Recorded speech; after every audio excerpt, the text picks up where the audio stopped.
भतीजा है 5 साल का। जी बिल्कुल, डॉक्टर साहब आपको सुन पा रहे हैं। आपके भतीजे की क्या प्रॉब्लम है, आप डॉक्टर साहब से पूछ सकते हैं।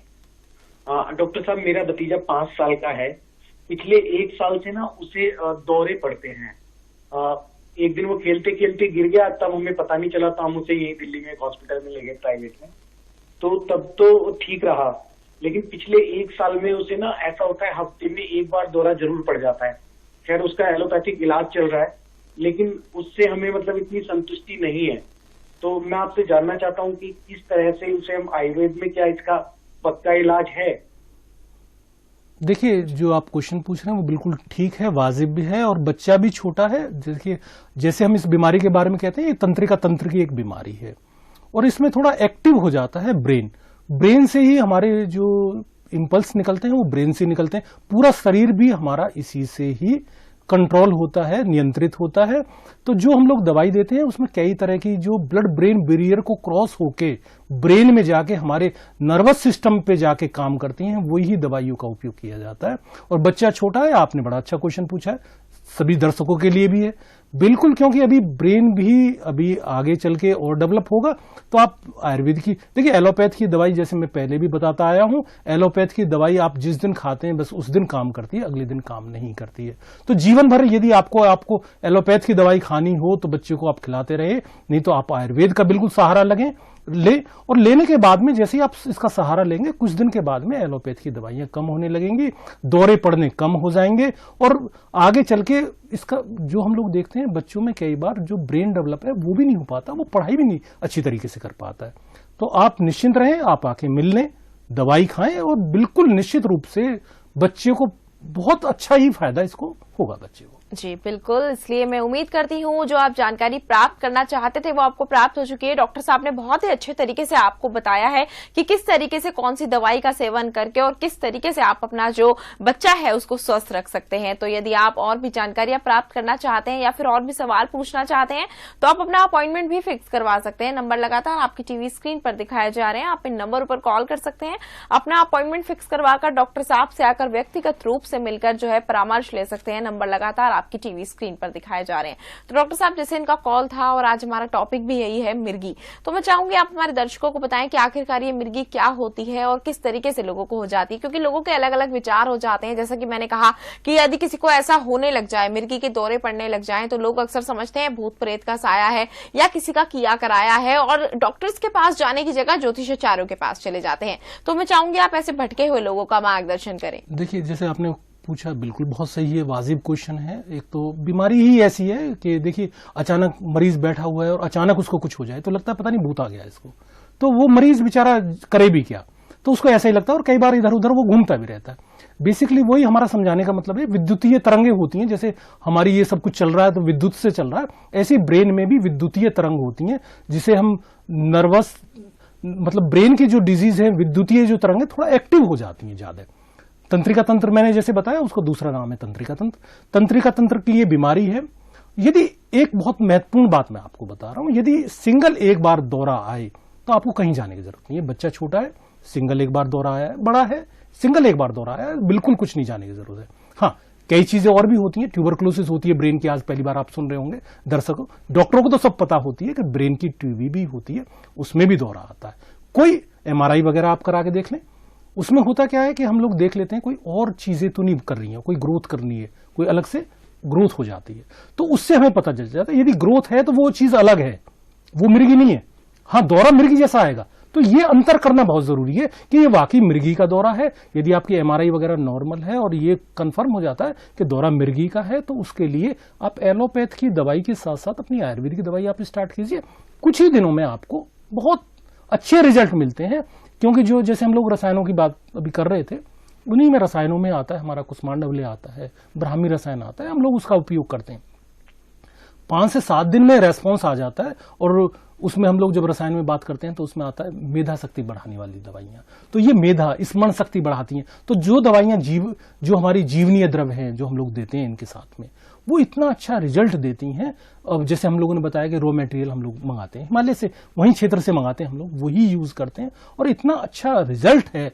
देखिए अब हम लोग काफी अनुभवी हो गए हैं, 20 साल हो गए हम लोगों को काम करते हुए, तो अब हम लोग वैसी चीज नहीं है कि भाई कहीं से भी मंगाई और आपने कुछ भी दे दिया, ऐसा नहीं करते हैं। रॉ मटेरियल पे पूरा ध्यान दिया जाता है हम लोगों के यहाँ, अच्छी तरह से उस पर ध्यान दे के वर्क करके तब आपको मेडिसिन दी जाती है। मेडिसिन हो सकता है आपको साथ के साथ ना मिले हमारे यहाँ, आपने फोन किया, आप आए भी, हो सकता है आपको बाद में दी जाए, क्योंकि हमारा ध्येय यही है कि आपका मरीज ठीक हो, आप बिल्कुल स्वस्थ रहें, और हम कर सकते हैं भाई। जब हम आपको रिजल्ट दे सकते हैं तो फिर हम आपको कंजूसी क्यों करें।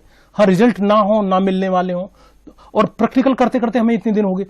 वैसे भी चिकित्सा जगत में एक बात कही गई है कि आदमी पढ़ता है, उसके एक पंख होता है, जैसे पक्षी के 2 पंख होते हैं ना, तो चिकित्सक जब करते करते अनुभवी हो जाता है, उसके 2 पंख होते हैं, तो वो उड़ सकता है।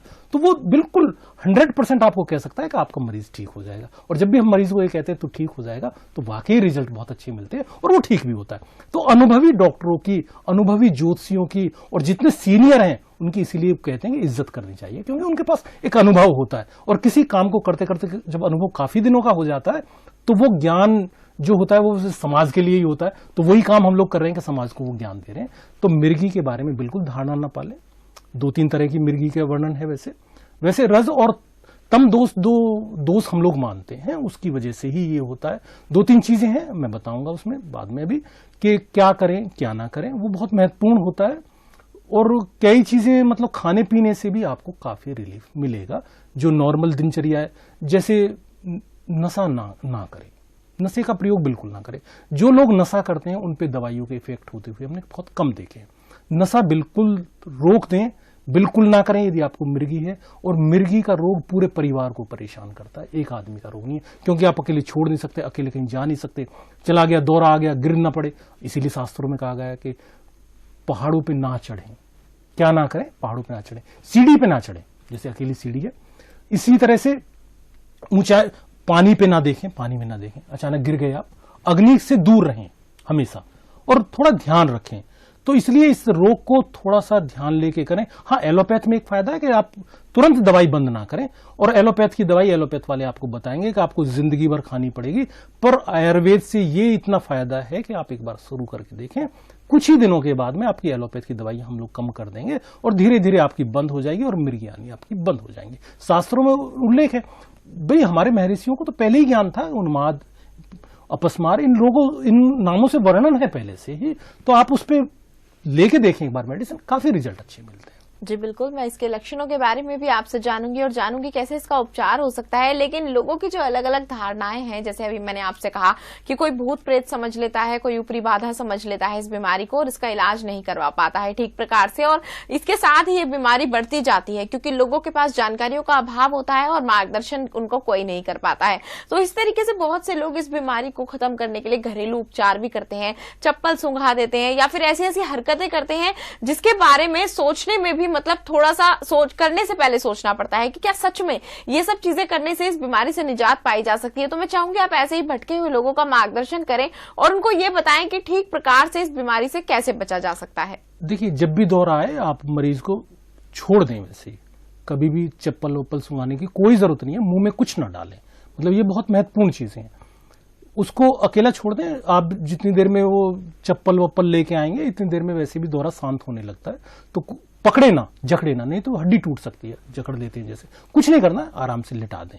लिटाने के बाद में मुंह में बिल्कुल पानी ना डालें, कोई चीज चम्मच वम्मच ना डालें।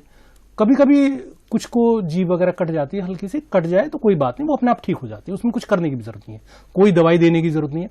घबराएं ना, घबरा जाते हैं अचानक, पता नहीं क्या हो गया, अब क्या होगा। तो ना पड़ोसी घबराएं और ना मरीज के परिवार वाले घबराएं। यदि कभी किसी को मिर्गी का दौरा आए तो उसको लिटा दें, कुछ देर में मरीज देखेंगे आप अपने आप ठीक हो जाएगा। सिंगल दौरा आया है तो डॉक्टरों की दवाई लेने की या हमारे यहां भी आने की जरूरत नहीं है। किसी को एक बार मिर्गी का दौरा आया, कोई बार बार आ रहा है, चिकित्सक के पास तुरंत जाए। जरूरत है अपनी MRI कराए, चेक करें, देखें कहीं ट्यूबरक्लोसिस तो नहीं है, कोई अलग विकृति तो नहीं हो रही है। अलग यदि अलग विकृति हो रही है तो उसका अलग ट्रीटमेंट है, वो मिर्गी का दौरा नहीं है। ट्यूबरक्लोसिस है, टीबी की दवाई खाएं, जब तक डॉक्टर बताए टीबी का ध्यान दें। वो मिर्गी का दौरा नहीं है, वो अपने आप ठीक हो जाएगा। ये सब चीजें मतलब ऐसी है, बहुत महत्वपूर्ण जानकारियां हैं। जैसे मैंने बताया कि सिंगल दौरा है, कुछ नहीं करना है। ट्यूबरक्लोसिस है, टीबी की दवाई खिलाएं, मिर्गी की दवाई खिलाने की जरूरत नहीं है। अलग कोई विकृति है, उसका इलाज अलग होगा, ये देखने के बाद में। जी हाँ, बिल्कुल। इसलिए मैं अपने दर्शकों को यही कहना चाहूंगी, यदि आप भी ऐसी धारणा अपने मन में बना के रखे हुए हैं कि ये जो बीमारी है ये भूत प्रेत का साया होता है या फिर ऊपरी बाधा होती है, तो अपने दिमाग से बिल्कुल ऐसी बातें निकाल दें, क्योंकि ये बीमारी दिमाग से संबंधित होती है। इसका इलाज करना, समय रहते इसका ट्रीटमेंट करवाना और दवाइयों का सेवन करना बेहद आवश्यक हो जाता है, नहीं तो ये बीमारी और ज्यादा बढ़ जाती है। तो यदि आप भी मार्गदर्शन प्राप्त करना चाहते हैं, आयुर्वेद के माध्यम से स्वस्थ रहना चाहते हैं, तो इन नंबरों पर जल्द से जल्द कॉल करते रहें और डॉक्टर साहब से अपना मार्गदर्शन प्राप्त करें और ये जाने कि किस तरीके से आप अपनी बीमारी से निजात पा सकते हैं, स्वस्थ रह सकते हैं और निरोगी काया की प्राप्ति कर सकते हैं। तो इन नंबरों पर कॉल करते रहें। नंबर आपकी टीवी स्क्रीन पर लगातार दिखाए जा रहे हैं। तो डॉक्टर साहब, चर्चा को आगे बढ़ाने से पहले कॉलर जुड़ गए हैं, चलिए उनकी समस्या जान लेते हैं। बहुत बहुत स्वागत है आपका कार्यक्रम में, नाम बताएं। नमस्कार, मेरा नाम सौम्या गुप्ता है। जी सौम्या जी, आप किसके बारे में जानना चाहती हैं? मैं आपका कार्यक्रम लगातार देखती हूँ, मुझे बहुत पसंद आता है, बहुत जानकारी मिलती है आपके इस कार्यक्रम को देख के। मैं डॉक्टर साहब का बहुत बहुत धन्यवाद करना चाहती हूँ। बहुत अच्छा लगता है आपका कार्यक्रम से, बहुत ज्ञान मिलता है, नॉलेज मिलती है हमें। जी जी डॉक्टर साहब, मैं आपसे जानना चाहती थी कि जो आप मिर्गी के बारे में मुझे कुछ और नॉलेज चाहिए थी, बच्चों के बारे में खास करके। बच्चों में जो स्पीकिंग की प्रॉब्लम आ जाती है, कई बार वो सोचते रहते हैं और गुम से हो जाते हैं या देर से बोलना शुरू करते हैं, तो ऐसा कोई सिम्टम है उनको? क्या ये प्रॉब्लम हो सकती है आगे बढ़कर? नहीं, ऐसा कुछ नहीं है, ऐसा सोचने की जरूरत नहीं। वो मानसिक बीमारी में अलग आता है, उसके लिए थोड़ा अलग ट्रीटमेंट है, दवाइयां कुछ मिलती जुलती सी देते हैं वैसे। पर वो बच्चे की जो सोचने वाली, जब तक दौरा वगैरह नहीं पड़ता है, दौरा ही पड़ेगा तो ही मिर्गी समझे। फिर यदि वैसे मानसिक बीमारियां 20-22 आती हैं तो मैं आगे भी अगले प्रोग्राम में जिक्र करूंगा उनका, और बच्चे के लिए भी मतलब हम लोग अगला प्रोग्राम करेंगे तो उसमें हम बताएंगे आपको कि क्या करना है क्या नहीं करना है। आज क्योंकि मिर्गी का ही प्रोग्राम है तो उसको आप मिर्गी से ना जोड़े। हाँ, मानसिक बीमारी है, ये बिल्कुल सच है।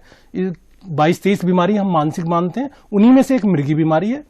जैसे मैंने बताया, तंत्रिका तंत्र की बीमारी है, उसमें थोड़ा एक्टिव हो जाता है, जो विद्युतीय तरंग है वो थोड़ा एक्टिव हो जाती हैं, तो उसी को थोड़ा सा हम नॉर्मल करने के लिए हल्की सी दवाई देते हैं, मरीज ठीक हो जाता है। कोई ऐसा ज्यादा परेशान होने की जरूरत नहीं है आपको।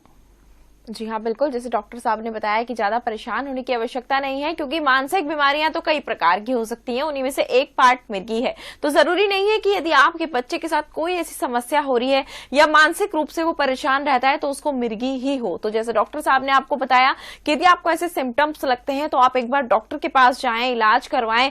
सबसे पहले उनके टेस्ट करवाएं, जैसे डॉक्टर साहब ने बताया MRI करवाएं, और ये जाने कि आखिरकार परेशानी क्या है और उसका इलाज जल्द से जल्द शुरू करवाएं। तो उम्मीद करती हूँ आप जो जानकारी प्राप्त करना चाहती थी वो आपको प्राप्त हो चुकी है। यदि और कोई भी जानकारी प्राप्त करना चाहते हैं या फिर डॉक्टर साहब से अपॉइंटमेंट लेकर उनसे व्यक्तिगत रूप से मिलना चाहते हैं तो इन नंबरों पर जल्द से जल्द कॉल करके अपना अपॉइंटमेंट फिक्स करवाएं। नंबर आपकी टीवी स्क्रीन पर लगातार दिखाए जा रहे हैं। तो डॉक्टर साहब, मिर्गी के बारे में आपसे और भी जानेंगे कैसे इसका उपचार किया जाता है, ये भी जानेंगे कि इसके लक्षण क्या होते हैं। लेकिन जैसे आप अभी हमने आयुर्वेद के बारे में बात की, और जो आपका क्लिनिक है वो आयुर्वेद और इनफर्टिलिटी क्लिनिक है जो आप चलाते हैं, तो मैं थोड़ा सा आपसे ये भी जानना चाहूंगी कि इनफर्टिलिटी के बारे में आप हमारे दर्शकों को कुछ बताएं कि आखिरकार क्या इनफर्टिलिटी होती है और किस तरीके से आप अपने क्लिनिक में जो है इलाज करते हैं दर्शकों का। देखिए, आज एक महत्वपूर्ण मैं जानकारी दे दूं। अभी ताजी जानकारी भी कुछ समाचार पत्रों में आई थी कि यदि हैबिचुअल अबॉर्शन हो रहा है, बार बार गर्भपात हो रहा है, तो उसमें औरत ही जिम्मेदार नहीं है, उसमें आदमी का जो स्पर्म होता है वो भी जिम्मेदार होता है। यदि स्पर्म की क्वालिटी अच्छी नहीं है तो बार बार आपको हैबिचुअल अबॉर्शन हो सकता है। तो उसके लिए आप स्पर्म के लिए मेडिसिन लें और ध्यान दें और अपनी स्पर्म की जांच कराएं। यदि किसी तरह की कोई और दिक्कत है तो आप संपर्क कर सकते हैं हमसे। और जो IVF फेल हैं या IUI कई बार करा चुके हैं और उनको कोई रास्ता नजर नहीं आ रहा है, आयुर्वेद में बहुत अच्छी दवाई है। वजह छोटी सी है, कोई बहुत बड़ी वजह नहीं है। हमारे पास में भी जो दवाइयां कई बार जरूरत होती है, IVF बहुत अच्छी प्रक्रिया है, सर्जिकल प्रक्रिया है। IVF का उपयोग करें, पर कब करें ये बहुत जरूरी है। और IVF असफल हो तो निराश ना हो, क्योंकि वो एक प्रक्रिया जो उन्होंने की है वो बिल्कुल ठीक प्रक्रिया की है, कोई गलत प्रक्रिया नहीं हुई। पर कभी कभी एक बार में रिजल्ट नहीं मिलते हैं। मेडिसिन हमारे पास बहुत अच्छी है, मेडिसिन लें। हमारी मेडिसिन जैसे आप लेंगे और IVF का प्लान कर रहे हैं तो उससे पहले एक बार हमसे जरूर मिल लें। और यदि IVF असफल हुआ है तो भी आप निराश ना हो, बिल्कुल मिले। कई बार एक बार में सफलता नहीं मिलती है। जी बिल्कुल डॉक्टर साहब, और जिस तरीके से आप मरीजों का जो है आयुर्वेद के माध्यम से इलाज करते हैं, ये तो बहुत बड़ी